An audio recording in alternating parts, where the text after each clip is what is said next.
the ability to finish.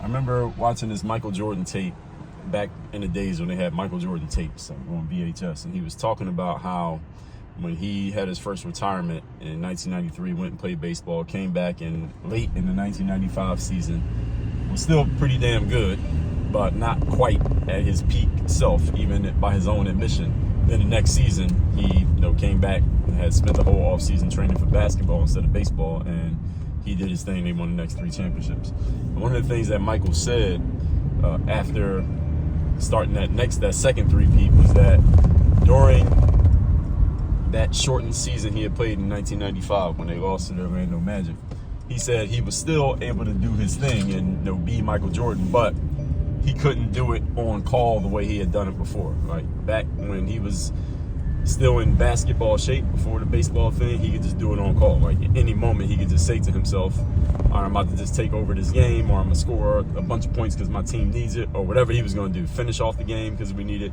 He could just do it whenever he felt like it. He could just tell himself and boom, go do it because he was conditioned to do so. But he felt as if he had lost that ability during his hiatus playing baseball. And then he got it back when he spent the all-season training for it.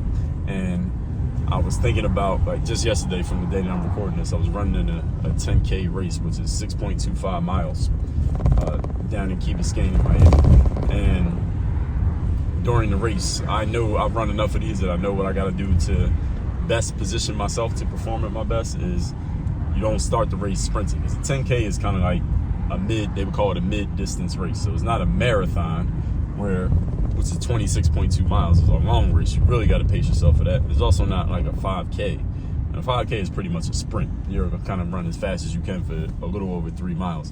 10K is a combination of speed and endurance at the same time. And I know when I run these races, I kind of want to pace myself for the first 2 miles. Then for miles 3 and 4, I pick it up a little bit. And then you would just push it for the last 2 miles or close to the last 2 miles. Once you get to around a mile, like 4.5, that's when I really start to push it and just give it whatever you got left. And knowing that last 1.5 plus is going to be a little bit tough.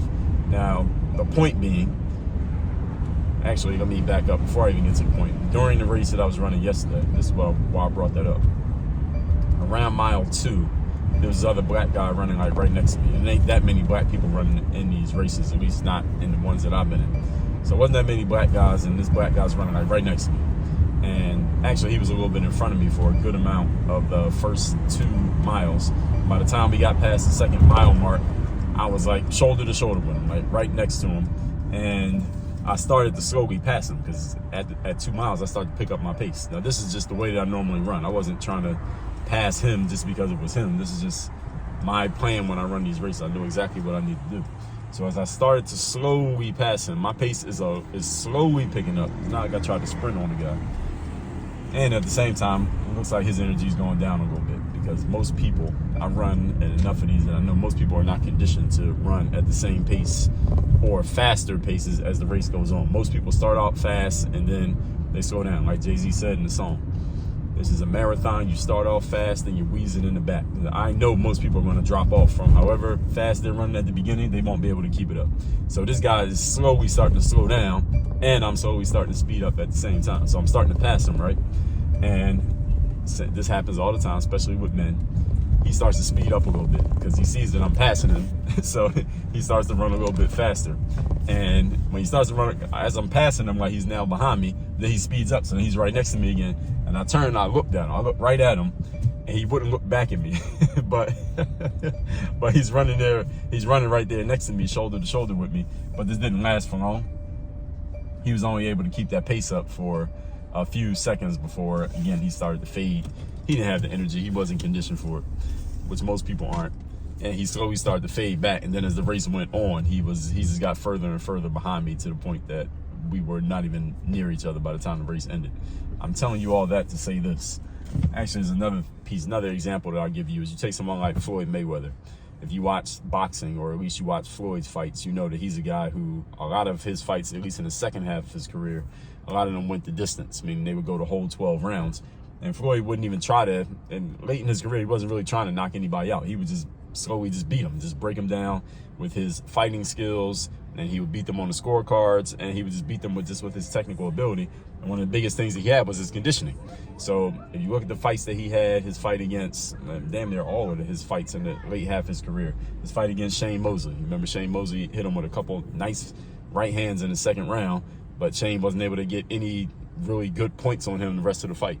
His fight against Oscar De La Hoya, which started out, they were both kind of going back and forth, but in the later rounds, like 9, 10, 11, 12, Oscar couldn't do anything. He was running out of energy, and Floyd just kept scoring on him and probably took the last, 3 or 4 rounds of that fight. His fight against, what was the other guy's name? I'm seeing his face, so I can't remember his name. Marquez, when he fought Marquez. Pretty much outpointed him through the fight, and as the fight went on, it just got worse. And one of the main things about Floyd that people who study the sport say that the guy is super conditioned. And if you know anything about Floyd, you know his thing was that he would always stay in fighting condition all year round. He's not like a fighter there's a fighter named Ricky Hatton, for those of you who watch boxing know about. He's a guy who would get way out of shape in between fights, and then when it was time for a fight, he would get back in shape. It'd be like 2 different people. Whereas somebody like Floyd, he stayed in condition all the time, fight condition all the time.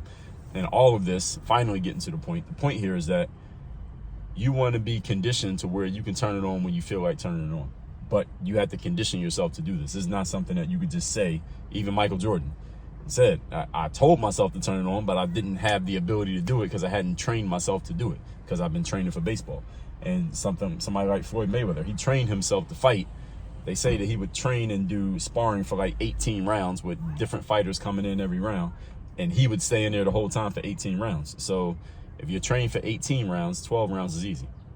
And this is the whole point, is that you have to condition yourself for anything that you want to be able to do on call. So when I was in that race yesterday, and this black dude was shoulder to shoulder with me a little bit after we passed the 2nd mile mark, I could laugh to myself because I knew he wasn't going to keep up. I knew that whenever I felt like it, I could pick up the pace, and he was probably running as fast as he could, and he wasn't going to be able to keep it up. I knew all those things because I've done the work. I don't know him, but I've done the work, number one, and number two, I've seen enough people running that I know that most people are not in condition to do what I knew I was capable of doing. So I was just going off law of averages. He probably couldn't do it, and lo and behold, he did not. For you, what do you want to condition yourself to be able to do when you tell yourself to do it? And are you doing the work right now to set yourself up for that? Those are the questions. WorkOnYourGameUniversity.com.